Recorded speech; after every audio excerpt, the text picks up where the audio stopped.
let me tell you something that's going to improve all your drawing. And it's pretty simple. And I would say it's incredibly kind of poignant and relative.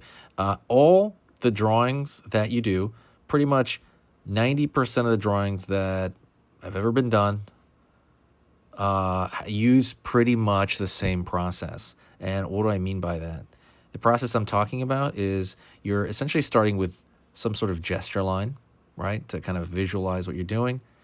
Then you're going in and finding the simple shapes. From there, you're going into kind of just a general outline, like this stage right here is probably like at stage 3, where it's just a general outline, not all of it's in. And then 4, you are going in with shadows, finding the large shadows. And that could mean either drawing the basic, like ambient occlusion shadows, the general shadows, and then going in from there to the ambient occlusion. And then from there, you are going into detail. That's a simplified version, of course, of what I'm talking about. But almost every process is like that.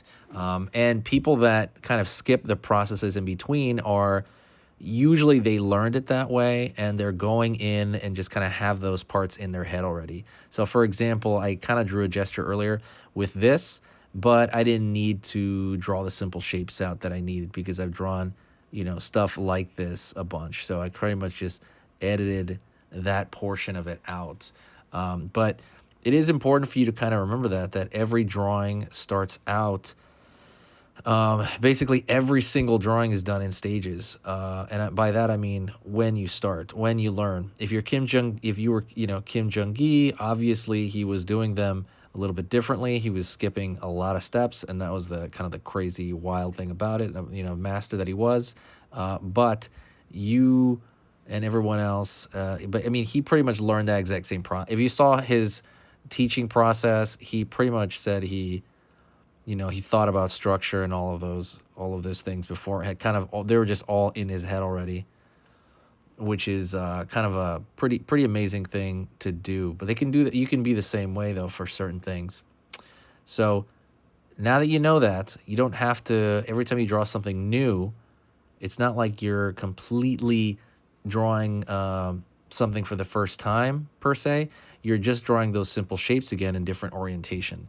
And obviously, there's some, maybe anatomical things you have to learn, of course, but it shouldn't be impossible. So if you already know how to draw one thing, it should be very easy to learn to draw other things. So just be aware of that. And you should be okay. It's not a big deal because